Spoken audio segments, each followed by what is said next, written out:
It started with a little girl asking for school shoes, not money. A billionaire heard a promise no child should make. One quiet yes turned into waiting, healing, and staying. In a city that never slows down, 3 hearts learned what family really means when kindness finally refuses to leave. The glass doors of the Seaport Tower slid shut behind Silas Vance, sealing off another afternoon of charts projections and polite lies.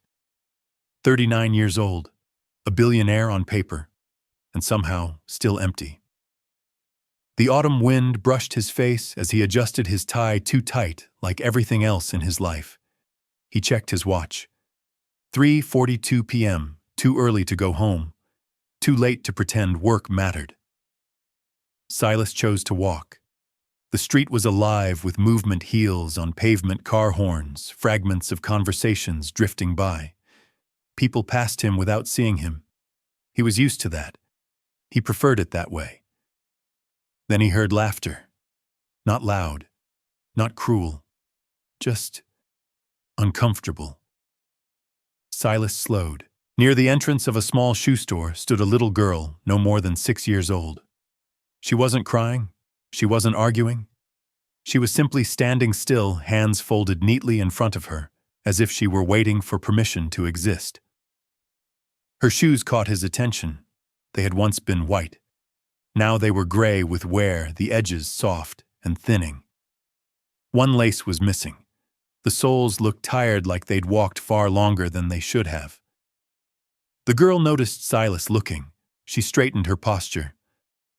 "I'm sorry," she said softly before he could speak. Her voice wasn't scared.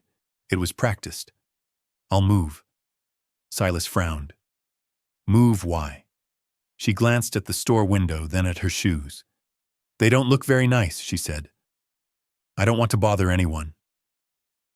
Something tightened in Silas's chest. The city noise faded just a little, as if the sidewalk itself had paused to listen. "What's your name?" he asked gently. The girl hesitated, then answered Wren. And for reasons Silas couldn't explain, that small, steady voice felt louder than any boardroom he'd ever ruled. Wren stood exactly where she was, not stepping closer, not stepping away. Silas noticed that first. Most people leaned in when they wanted something. She didn't. "I'm not asking for money," she said quickly, as if correcting a mistake he hadn't made yet. Her fingers curled into the sleeves of her jacket, thin but clean. Silas lowered himself slightly, meeting her at eye level. He made sure to keep his distance. "Okay," he said. "What are you asking for?" Wren swallowed. "I just need school shoes." She said it plainly. No drama, no exaggeration. "My teacher says shoes help you focus," she continued. "And kids notice things." A pause. "Especially shoes." Silas followed her gaze to the reflection in the glass. He saw what she saw, a small girl standing next to a world built for people much bigger, much louder, much richer. "When school ends, I wait for my mom," Wren added. "She works nearby. She's trying really hard." Silas nodded. "I believe that." She relaxed a little. Then came the sentence that changed everything. "I can pay you back?" Wren said, lifting her chin. "When I grow up?" Silas felt the air leave his lungs. "No one told you to say that, did they?" he asked carefully. She shook her head. "No, sir. It's just fair." Fair. He looked around. Adults hurried past. No one stopped. No one asked her name. Silas said slowly, "How about we go inside and just look, no promises?" Her eyes widened, not with greed, but with caution. "Just looking is okay," she agreed. "That way, no one gets sad." Silas removed his coat and gently draped it over her shoulders. Not to save her, just to keep the wind away. And together, without touching, they stepped toward the door. The shoe store smelled like new leather and quiet hope. Wren walked carefully between the shelves, her steps small, deliberate. She didn't touch anything until Silas nodded that it was okay. The clerk smiled politely, asked her size, and knelt down with professional ease. Wren followed every instruction, trying not to take up too much space. She tried on the first pair. Too stiff. The second pair. Too tight. She shook her head each time, apologizing under her breath. Then the clerk brought out a simple pair, white with soft pink stitching along the sides. Wren slipped them on. She stood up slowly. Then she took one step. Then another. Her face didn't change right away. She just stood there feeling. After a long moment, she whispered, "It doesn't hurt." 4 words. Quiet. Devastating. Silas turned away, pretending to examine a shelf. "We'll take those," he said quickly. The clerk nodded, already moving. As the purchase was completed, Wren approached Silas, holding her old shoes carefully in her hands. "Can we keep these?" she asked. They tried their best. Silas swallowed. Of course. Outside, Wren took a few steps on the sidewalk, then spun once, careful not to draw attention. "Thank you," she said. "My mom's going to smile." She paused, then added, "I won't forget this." Silas smiled, not trusting his voice. By the time he looked up again, Wren was already running toward a woman across the street, her coat flapping, her new shoes steady beneath her. Silas stood there alone. For the first time in years, his chest felt full, not with pride, not with success, but with something far more dangerous. Hope. The clerk slid the small paper bag across the counter. Inside it were the old shoes, creased, tired, but neatly wrapped. Wren watched them as if they were something precious. "They worked really hard," she said quietly. "Even when they hurt." Silas nodded. He didn't trust himself to speak yet. Outside, the city felt louder than before. Cars rushed by. A bus hissed as it stopped. Life continued careless and fast. Wren stepped onto the sidewalk and took another cautious step, then another. Her shoulders relaxed. "They feel different," she said. "Like they're listening to my feet." Silas smiled despite himself. "Shoes should listen," he replied. "That's their job." Wren laughed, a small sound, surprised by its own existence. She spun once, then stopped abruptly, checking herself. "Sorry," she said. "I forgot." "Forgot what?" Silas asked. "That I'm supposed to be quiet." The words landed heavier than she intended. Silas crouched again, careful, calm. "You don't have to be quiet with me." Wren looked at him, studying his face, as if deciding whether to believe him. Across the street, a woman stood near the laundromat doors, glancing at her watch. Her hair was pulled back tightly, her posture alert, protective. "My mom," Wren said. "I should go." She took 2 steps, then stopped and turned back. "I'll pay you back," she said firmly. "When I'm big." Silas shook his head gently. "You don't owe me anything." Wren frowned. "Everyone owes someone something." Silas paused. Then he answered truthfully. "Then someday when you can help someone else, that's enough for me." Wren considered this. Then she nodded, satisfied. She stepped forward and hugged his leg, brief, respectful light as a question mark. "Thank you for seeing me," she whispered. Before he could respond, she ran to her mother. Silas watched as the woman knelt, inspected the shoes, and pulled Wren into a tight embrace. He saw the relief, the gratitude, the quiet exhaustion. When they disappeared into the laundromat, Silas remained on the sidewalk. The bag with the old shoes felt heavier in his hand than it should have. Silas returned to his office, but the glass walls no longer felt invisible. During meetings, numbers blurred. His pen hovered over notepads without touching them. At night, his apartment felt larger, too clean, too quiet. He kept thinking about one thing. Not the shoes, not the money. The promise. When I'm big. 3 days later, he walked that same block again. He told himself it was coincidence. The 4th day, he admitted it wasn't. The 5th day, he slowed his steps near the shoe store, scanning faces he didn't recognize. On the 7th day, he saw her. Wren sat on a wooden bench near the laundromat, feet swinging above the ground. A book rested open on her lap. Her backpack sky blue patched at the seams leaned beside her. Her shoes were spotless. Silas stopped several feet away. She looked up. Her face changed instantly, not with need, but with recognition.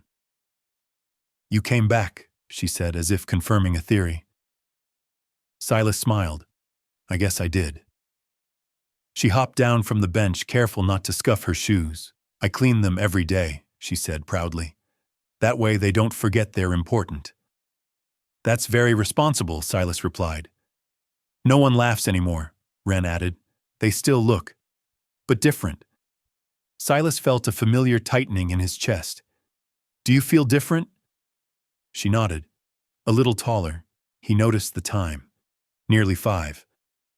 "Are you waiting for your mom?" he asked. "Yes, sir. She finishes at 6. She shrugged as if this were the most natural thing in the world. "I wait." Silas sat down on the far end of the bench. "Would you like to wait somewhere warmer?" he asked carefully. "Only if it's okay." Wren thought about it. "Did you bring paper?" she asked. "For what, in case my mom wants to know where I went?" Silas reached into his jacket and pulled out a pen and notepad. Wren smiled. "Then yes," she said. "I'd like that." The laundromat doors swung open with a rush of warm air and soap. Inside, Maris Calloway folded towels with fast, practiced movements. Her face looked tired, but alert eyes trained to notice anything out of place. Mom, Wren called. Maris turned, relief crossing her face before she noticed Silas standing near the door. Her body shifted instantly, subtle, protective. "This is the man I told you about," Wren said brightly. "The shoe man." Maris approached her, smile polite but cautious. "Thank you," she said to Silas. "Wren hasn't stopped talking about the shoes." "It was my pleasure," Silas replied. He kept his hands visible, his tone calm. "I wanted to ask before taking her anywhere. Just to look. Public places only." Maris studied him closely. Wren sensed the tension and spoke quickly. "He brought paper," she said, holding up the note. "So you wouldn't worry." Maris read the note, then looked back at Silas. "You didn't have to do any of this," she said. "I wanted to," he answered. "And I promise I'll bring her back before 6. Maris hesitated. The decision showed on her face the weight of trust, the fear of mistakes. 10 minutes, she said finally. "Across the street, I'll be watching." Wren beamed. Outside as they crossed, Silas felt the gravity of the moment. This wasn't charity. This was permission. In the store window across the street, backpacks lined the wall like possibilities. Wren pressed her face lightly to the glass. "I don't need one," she said quickly. "I just like to look." Silas nodded. "Looking is allowed," he said. "Dreaming too." Behind them, through the laundromat window, Maris watched, arms crossed, eyes sharp. But something in her expression softened. Because for the first time in a long while, her daughter wasn't waiting alone. The backpack store was small but bright, its window filled with color. Wren stood inches from the glass, hands clasped behind her back, rocking slightly on her heels. Her reflection mixed with rows of backpacks, red, green, patterned loud. She didn't touch the door. Silas noticed that too. "They're all very loud," Wren said thoughtfully. "But some are loud in a nice way." Silas smiled.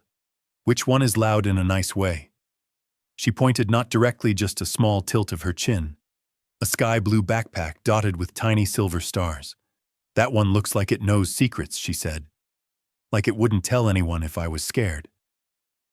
Silas opened the door and stepped aside. Wren hesitated. "Just looking," she reminded him. "Just looking," Silas agreed. Inside, the store smelled like fabric and possibility. The clerk nodded politely but didn't rush them. Wren walked slowly, reverently, as if the backpacks were sleeping animals. She stopped in front of the blue one. Up close it was simple. Strong stitching. Reinforced straps. She touched it with one finger. "It looks heavy," she said. "Strong things usually are," Silas replied. She tried it on, adjusting the straps herself. Then she stood very still. "It fits," she said, surprised. I didn't know things could fit without hurting. Silas felt that familiar pressure in his chest. As the clerk rang it up, Wren turned to Silas, serious now. Why are you doing this? She asked. He considered the question carefully. Because when I was little, he said slowly, I thought being grown up meant never needing anyone. I was wrong. Wren studied his face, and now she asked, Now I think being grown up means noticing. She nodded, satisfied. Outside, Wren hugged the backpack to her chest, careful not to dirty it. Across the street, through the glass, Maris watched, and for the first time she didn't look afraid. They returned Wren to the laundromat exactly on time. Maris was waiting near the door, arms folded not in anger, but in habit. Wren ran to her, holding up the backpack. Mom, look, she said. It has stars. Maris smiled instinctively. Then she noticed Silas. The smile softened but didn't disappear. It's beautiful, she said to Wren, brushing hair from her daughter's face. Then to Silas, quieter. You didn't need to do that. I wanted to, Silas replied. But if it makes you uncomfortable, it's not that, Maris said quickly. It's just... She searched for the right words. I don't want her thinking things are given for nothing. Wren looked between them. It's a loan, she said firmly. I told him. Maris blinked. A loan, yes, Wren nodded. When I grow up. Silas smiled gently. She's very persuasive. Maris sighed, rubbing her temple. Then she looked directly at Silas. I appreciate your kindness, she said. Truly. But I have rules. I respect that, Silas answered. No surprises, no secrets, and no promises you can't keep.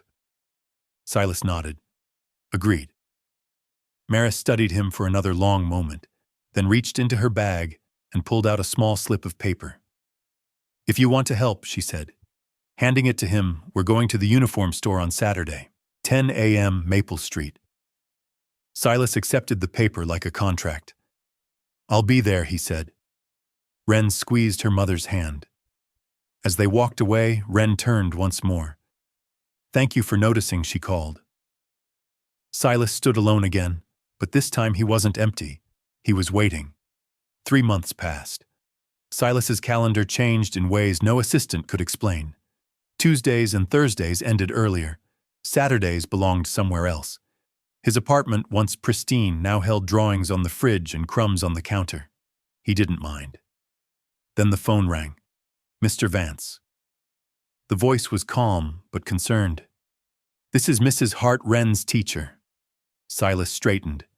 Is she okay? She's safe, Mrs. Hart said quickly. But she's very upset. There was a conversation in class today. About families. Silas closed his eyes. One of the children made a comment. Ms. Hart continued carefully. Nothing violent, but it hurt her feelings. Silas's jaw tightened. Her mother is working and listed you as emergency contact, Ms. Hart added. Would you be able to come? I'm on my way, Silas said, already grabbing his coat. The school hallway smelled like crayons and disinfectant. Wren sat on a small chair outside the classroom, backpack clutched to her chest like armor. She didn't cry when she saw him. That was worse. They said I was different, she said quietly. Not bad, just missing something. Silas knelt beside her. And what do you think? He asked. She hesitated, then barely above a whisper. I think maybe you'll leave when you realize I'm not your responsibility. The words cut deeper than any accusation. Silas took a breath. I don't stay because I have to, he said gently. I stay because I choose to. Wren looked up at him. Every time she asked. Every time he promised. And for the first time that day, Wren leaned into him. Not as a child who needed saving, but as one who trusted she already was. Silas began to notice the pattern long before anyone said the word sick. It was the way Maris paused halfway up the stairs. The way she smiled a second longer than necessary, as if buying time for her breath. The way she waved off concern with practiced ease. "I'm fine," she always said, and Silas wanted to believe her. One Thursday afternoon, Wren sat at the kitchen table coloring while Maris folded laundry nearby. The room was warm, quiet, safe. Everything looked normal. Then Maris coughed. Not loud, not dramatic, just enough to make Silas look up. She turned away instinctively, pressing a hand to her mouth. When she turned back, her smile was already in place. "Dry air," she said. "Nothing serious." Wren looked up from her drawing. "Mom," she said carefully, "you promised you'd rest today." Maris laughed softly. "I am resting." Silas said nothing, but he remembered. The laundromat, the chemical smell, the years. Later that evening, as Silas walked Wren to the door, Maris thanked him for dinner and for staying late. "You don't have to rearrange your life for us," she said, almost apologetically. "I'm not rearranging," Silas replied. "I'm choosing."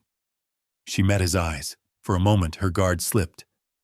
"Just don't start worrying," she said quietly. "We've been okay for a long time." That night, Silas couldn't sleep.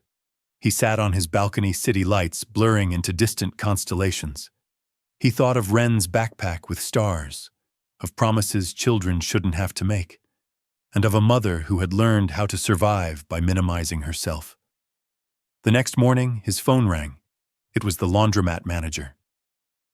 "Mr. Vance," the woman said, tense but professional.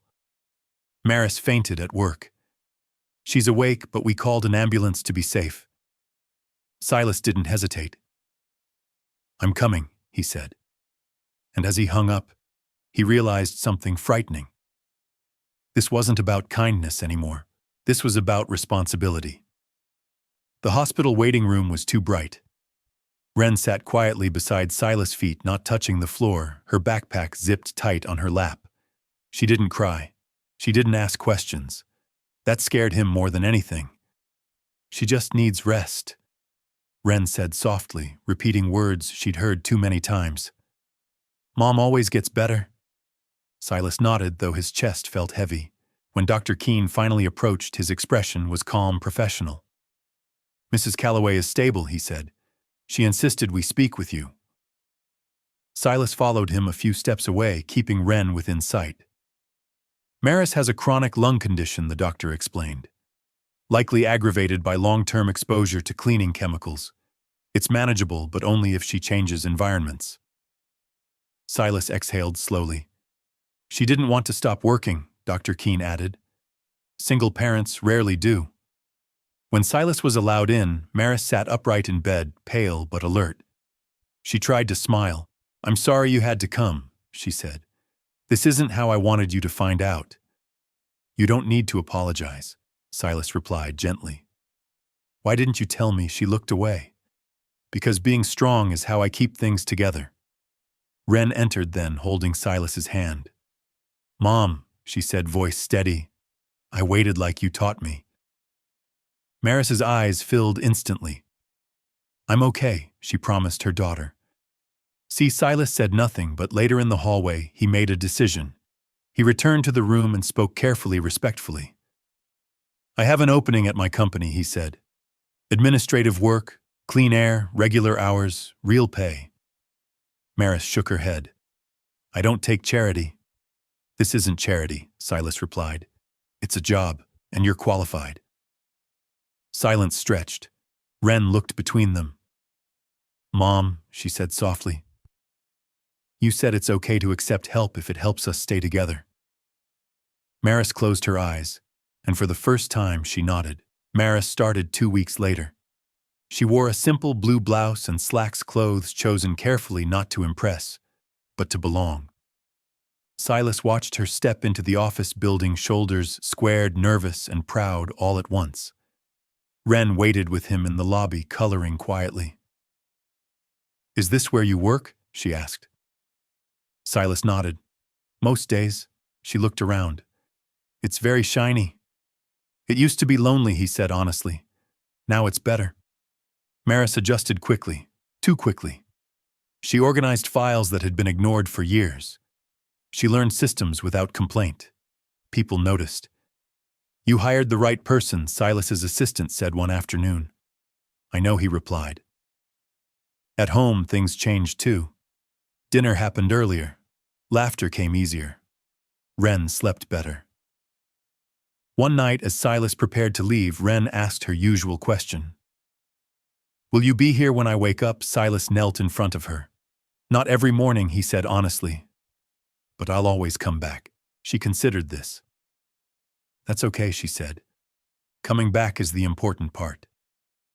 Later, Maris walked Silas to the door. You didn't save us, she said quietly. You stood with us. Silas nodded. You did the hard part. She hesitated, then placed a small object in his hand. It was Wren's first drawing, the one of them holding hands. We thought you should keep it, Maris said. Silas closed his fingers around the paper. For the first time in his life, he wasn't choosing between success and love. He had learned something far more difficult: how to choose both without losing himself. The apartment felt different that evening. Not quieter, just fuller. Dinner dishes soaked in the sink. Wren's laughter still lingered in the air, echoing faintly from the hallway as she brushed her teeth. Silas stood in the living room, sleeves rolled up, feeling oddly at ease in a space that wasn't his. Make yourself comfortable, Maris said from the kitchen. You're allowed to sit, Silas smiled. I don't remember the last time someone told me that. He lowered himself onto the couch. The cushions were worn but warm. On the wall were framed drawings, crayon suns, uneven houses, stick figures holding hands. Proof of a life in progress. As he looked around, something caught his eye. A small bookshelf near the window. A framed photograph half hidden behind a potted plant. Two young women stood in the picture, arms around each other, smiling wide and fearless. College-aged, wind in their hair. The world still open. Silas leaned closer. His breath caught. Maris, he said slowly. Who is this? She dried her hands and walked over. When she saw the photo, her expression softened. That's my mom, she said, pointing to the woman on the left, and her best friend from college. Silas stared at the other face. Dark hair, light eyes, a familiar smile. That's my mother, he whispered. The room seemed to tilt. Maris looked at him sharply. What my mom's name was? Elizabeth Vance, Silas said. She went to school here. She never talked much about that time. Maris sat down heavily. My mom was Catherine Calloway, she said. They lost touch after graduation. They stared at the photo together, the past suddenly breathing between them. Wren padded into the room, toothbrush in hand.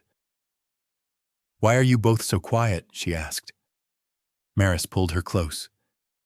Sweetheart, this is your grandmother. And this, she gestured towards Silas. This is the woman who raised him. Wren's eyes widened. So, they were friends first, she asked. Silas nodded. Wren smiled slowly, as if a puzzle had clicked into place. Then we're not random, she declared. We were just late. Silas laughed, a real laugh, surprised and unguarded. Later that night, after Wren fell asleep, Silas and Maris sat at the table with a box of old letters. Yellowed envelopes, familiar handwriting, proof that two women decades ago had loved and trusted each other. And somehow, without knowing it, had built a bridge their children would one day cross. The following weeks moved gently, but something underneath had shifted. Maris looked healthier. Her color returned. But strength, Silas learned, had a cost. One evening, as rain tapped softly against the windows, Silas found Maris sitting alone at the table, shoulders slumped. You okay? He asked. She hesitated, then nodded, then shook her head. I don't know how to stop being the one who holds everything up, she admitted. I don't know who I am if I rest. Silas sat across from her. You don't disappear when you rest, he said. You just let someone else stand beside you. Maris looked at him, really looked. You're still choosing us, she said quietly. Yes, Silas answered. Every day. The next morning he arrived early at the office. He canceled a meeting, then another. That afternoon the doctor called. Maris's condition was improving, but slowly. Stress mattered. Pace mattered. Silas made another choice. He asked Maris to reduce her hours. She resisted. "I can't afford you can," he said firmly but gently. "And you don't have to prove anything anymore." That night, Ren noticed the difference. "You're breathing better," she said to her mom. Maris smiled. "I think I am." Ren turned to Silas. "Is this what grown-ups do?" she asked. "Help each other stop hurting?" Silas nodded. "The good ones do." Later, after Ren went to bed, Maris stood by the window watching the city lights. "I spent so long making sure she didn't feel the absence of a father," she said. "I didn't realize I was denying myself the chance to be seen." Silas stood beside her. "You never denied her love," he said. "You just carried it alone." She reached for his hand. This time he didn't pull away. They stood like that, silent and steady. Two adults who had survived different kinds of loneliness, choosing not to anymore. It was a Sunday morning when Ren asked the question. They were at the table, pancakes, half-eaten syrup sticky on fingers. The apartment smelled like coffee and something close to peace. Silas Ren said suddenly, "Yes, Starshine." She tilted her head. "Are you leaving?" The room froze. Maris looked up sharply. Ren Silas raised a hand gently. "It's okay." He turned to Ren. "Why would you think that?" She shrugged. "People leave when things get better, like they did their part." Silas felt something crack inside him. He knelt beside her chair. "Ren," he said carefully, "I didn't come here to fix something and walk away." Then why, she asked. He thought about the photo, the letters, the drawing in his wallet. "Because this is my life now," he said simply. Ren studied his face for a long moment. "Then can I tell people you're my family?" she asked. Silas didn't answer right away. Maris held her breath. "Yes," he said, "if you want to." Ren smiled, then did something unexpected. She reached into her backpack and pulled out a folded paper. "I've been saving this," she said, handing it to him. It was a new drawing, 3 figures this time, holding hands, a house behind them, stars above, underneath in careful letters, "The people who stay." Silas closed his eyes. Maris covered her mouth. "You don't have to be perfect," Ren added. "Just stay." Silas nodded, voice thick. "I can do that." That night, as Silas lay on the couch listening to the quiet rhythm of the apartment, he realized something undeniable. He wasn't visiting anymore. He was home. Silas didn't move in all at once. It happened the way real things happen, quietly, in small choices that became permanent, before anyone dared to name them. One evening, he arrived with a paper bag of fresh rolls from the corner bakery and a small carton of strawberries because Ren had announced very seriously that strawberries help the brain do brave things. Maris laughed at that, the kind of laugh that didn't sound tired anymore. They ate dinner at the little table, 3 plates, 3 forks, a candle, that Ren insisted made the room feel like a movie. Afterward, Maris washed dishes while Silas dried them, both of them, moving in a rhythm that felt strangely familiar, like a song he'd known before he forgot how to hear it. Ren sat cross-legged on the couch, flipping through her science notebook. Her pencil tapped the page as she thought. "Silas," she said suddenly without looking up. "Yes, Starshine, do you have a bedtime?" Silas blinked. "I guess I used to." Ren nodded like that explained everything. "That's why you look confused sometimes. People need bedtimes." Maris hid a smile behind a dish towel. "She's not wrong." Silas leaned closer to Ren's notebook. "What are you drawing now?" Lungs, Ren said very quietly.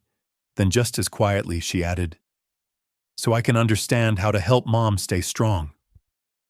Maris's hands stilled. Silas didn't let the moment collapse into fear. He kept his voice gentle, steady, safe.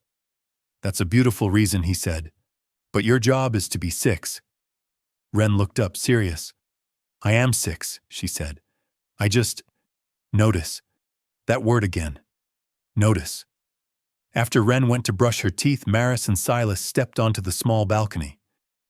The city lights flickered below like distant stars trying their best. Maris wrapped her arms around herself, not from cold, but from the habit of holding herself together. I've been thinking, she said. Silas waited. I don't want her to feel like you're a guest who might disappear, Maris continued, voice careful. And I don't want you to feel like you're borrowing a life that isn't yours. Silas swallowed. I don't want to borrow it, he admitted. I want to be part of it. Maris's eyes shone, controlled, dignified. Then we need to do this the right way. He nodded. Tell me what right looks like. Maris exhaled, relieved by the question. Boundaries, she said. Honesty, no rushing. And Wren's stability comes first. Always, always, Silas echoed. Maris reached into a drawer by the balcony door and pulled out a small envelope. She held it between 2 fingers like it weighed 100 pounds. A key, she said, almost whispering. Not because you need access, because Wren needs certainty. And because I do too. Silas stared at the envelope. In his life, he had accepted keys to penthouses, private lounges, members-only clubs. None of them had ever felt like this. You're sure, he asked. Maris's voice trembled only slightly. I'm not giving you a cage, Silas. I'm giving you a choice. He took the envelope carefully. Then I choose, he said. I choose you. A soft sound came from the hallway.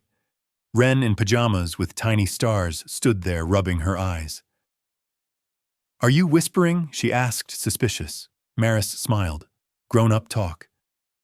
Wren stepped closer, peered at the envelope in Silas's hand, then looked at their faces like a tiny detective.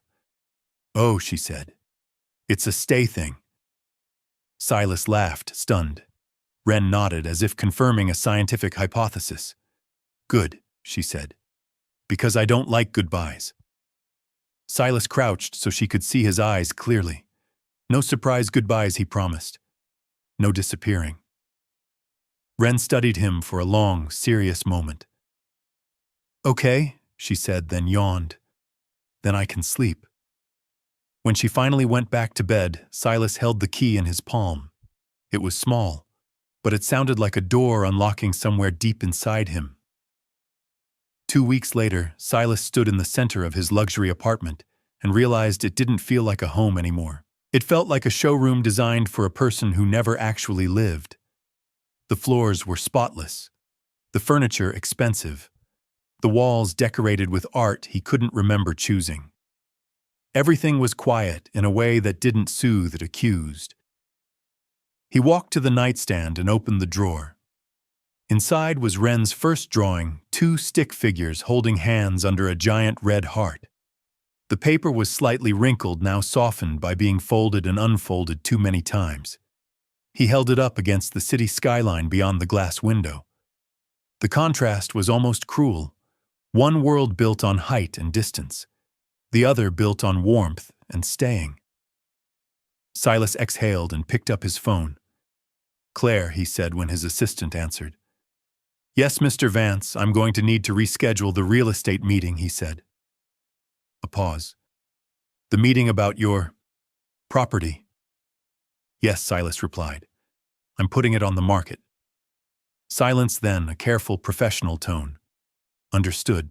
Do you want me to ask why? Silas smiled. No, he said. But thank you for knowing that you could. That evening he arrived at Maris's apartment with a single suitcase. Not dramatic, not heavy, just enough to signal that something had shifted. Wren opened the door before Maris could. Her eyes immediately dropped to the suitcase. Her face lit up, but she tried to play it cool. Oh, she said, nodding slowly. You brought your bedtime. Silas laughed. Something like that. Maris stepped forward, and for a moment vulnerability flickered across her face. Are we doing this? She asked softly. We're doing it carefully, Silas replied. One day at a time. Wren cleared her throat like she was about to deliver an announcement. I have rules, she said. Maris raised an eyebrow. You do, yes. Wren said, counting on her fingers. 1, Silas has to eat vegetables. 2, he has to stop saying I'm fine when he's tired. 3, he has to be here for Pancake Sunday. Silas pressed a hand to his chest. Those are serious rules. Wren nodded. I'm serious. Maris hid her smile, but her eyes softened. Later, while Wren colored at the table, Maris pulled Silas aside in the kitchen. Are you sure you're ready for what this means? She asked. People will talk. Your world is not kind. Silas leaned against the counter. My world is polite, he said. Not kind. There's a difference. Maris's voice lowered. I won't have Wren turned into a story people whisper about. Silas's face became still. Neither will I, he said firmly. We control our narrative. We keep her protected. We keep her life normal. Maris searched his eyes for any hint of ego. Found none. She exhaled like she'd been holding her breath for months. Okay, she whispered. That night, after Wren fell asleep, Silas lay on the couch again, not because he wasn't welcome, but because he wanted to ease in gently, like stepping into warm water. Maris sat on the floor near the coffee table, sorting Wren's school papers. Silas watched her for a long moment. You're quieter when she's asleep, he said. Maris smiled faintly. When she's awake, I'm performing steady. When she's asleep, I'm just me. Silas nodded. I know that feeling. Maris looked up. You're not scared, Silas's throat tightened. I am, he admitted. But not of you. Not of Wren. I'm scared of losing what I didn't know I needed. Maris reached out and placed her hand over his simple grounding. You won't lose us, she said. Not if you keep choosing us. Silas closed his eyes. For the first time in years, the quiet didn't echo. It held him. The next morning, Silas woke to the sound of something small and purposeful happening in the kitchen. He opened his eyes and stared at the ceiling for a second, disoriented. The couch was not comfortable, and yet, he had slept better than he ever had in his king-sized bed. He sat up. Wren stood on a chair by the counter, carefully placing paper plates on a tray. Maris hovered nearby, supervising the way responsible adults do, close enough to protect, far enough to let confidence grow. Wren gasped when she saw Silas. You're awake, Silas rubbed his eyes. It appears I am. Wren pointed dramatically at the tray. Breakfast, she announced. Because you stayed. Silas's chest tightened. Maris stepped closer, her expression soft but wary. She insisted, she said. I told her pancakes are a weekend thing. Wren lifted her chin. It's a special day. Silas smiled. What makes it special? Wren glanced toward Maris, then back at him. Her voice lowered, suddenly fragile. Because when I woke up, she whispered you were still here. Silas stood very still, careful not to overwhelm the moment. Maris's eyes shimmered. The three of them ate at the small table: toast, scrambled eggs, fruit. Nothing fancy. Everything real. After breakfast, Maris gathered courage the way she always did, quietly from somewhere deep. Silas, she said, we should talk about logistics. Wren groaned. Grown-up talk again. Maris smiled gently. Wren, go pick a book for reading time. Wren hopped down but stopped at the doorway. Just so you know, she said to Silas, I'm not letting you leave without a goodbye. Silas's face softened. That's fair, he said. When Wren disappeared into her room, Maris turned back to Silas. I don't want her to think love is something you earn by being perfect, Maris said. And I don't want her to think stability depends on money. Silas nodded. Agreed. Maris's hands trembled slightly as she spoke. Then we need a plan. Not a fantasy. A plan that keeps her safe, keeps her routine steady, keeps her heart protected. Silas took a breath.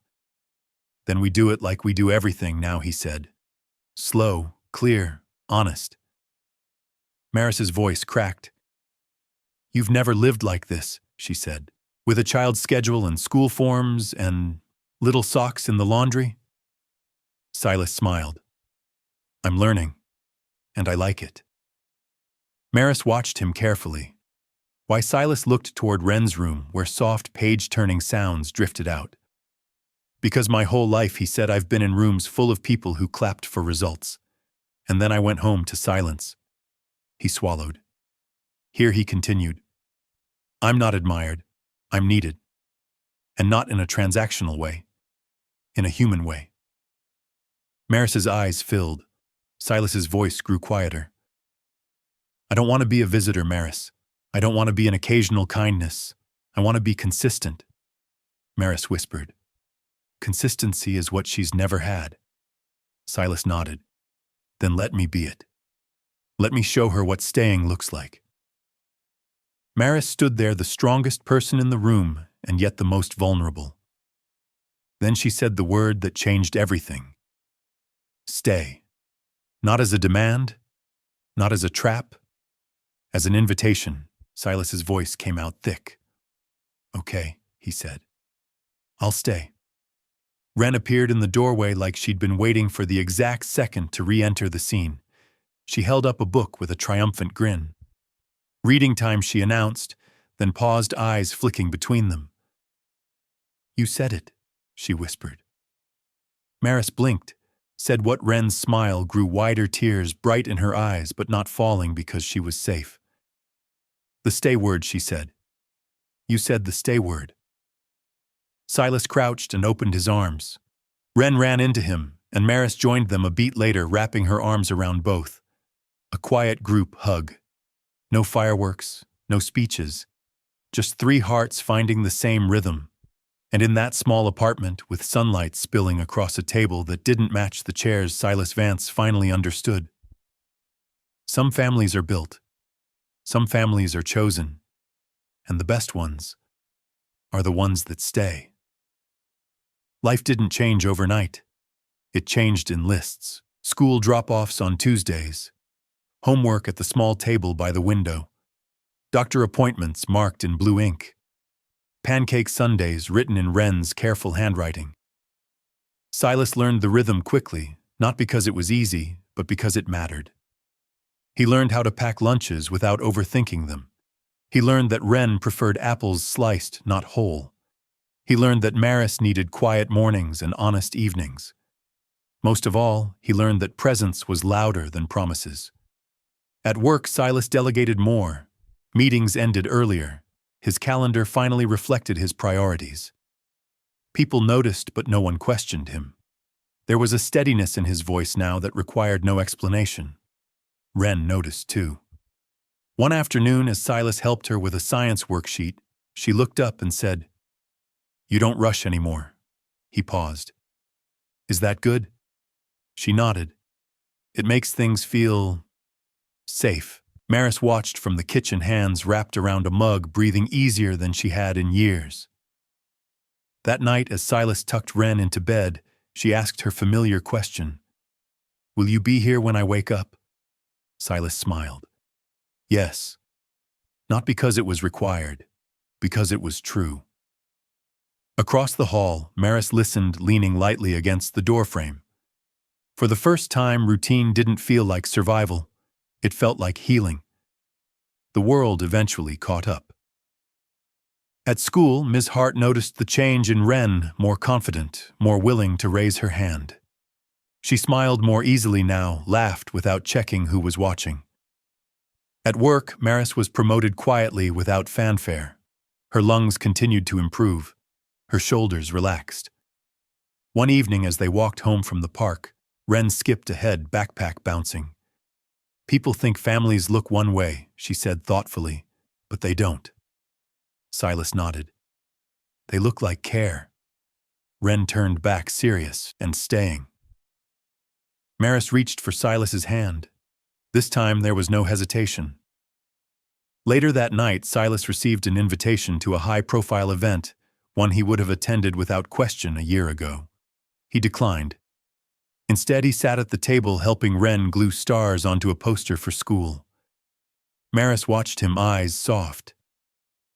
You gave up a lot. Silas shook his head. I traded up. She smiled, the kind of smile that didn't ask for reassurance. Outside, the city kept moving, loud, ambitious, fast. Inside, something quieter held, and it was enough. A year later, Silas found the old paper bag in the back of a closet. Inside were the worn shoes, cleaned, preserved, respected. He brought them out to the living room. Wren, now taller, knelt beside him. Those are my first brave shoes, she said proudly. Maris smiled. We kept them. Why? Silas asked. Wren shrugged. So we don't forget. They framed the shoes and hung them beside the old drawing, the first one. 2 stick figures, a heart, a promise. That evening, as they sat together on the couch, Wren rested her head on Silas's shoulder. When I grow up, she said, I'll pay you back. Silas smiled. You already have. Maris leaned against him, warm and steady. Outside, the city lights shimmered. Inside, the world felt complete. It hadn't started with a grand gesture. It hadn't ended with applause. It had started with noticing, and it had ended with staying. Somewhere in the quiet of an ordinary night, Silas Vance understood the simplest truth of all. Success isn't what you build for yourself. It's what you protect for others. And sometimes it begins with a pair of shoes and becomes a family. Did this story move your soul? Share your feelings in the comments and rate it from 1 to 10. Don't forget to like, share, and subscribe. Then tap the bell icon so you never miss a new story. Click the end screen to watch another heartfelt video. See you in the next story.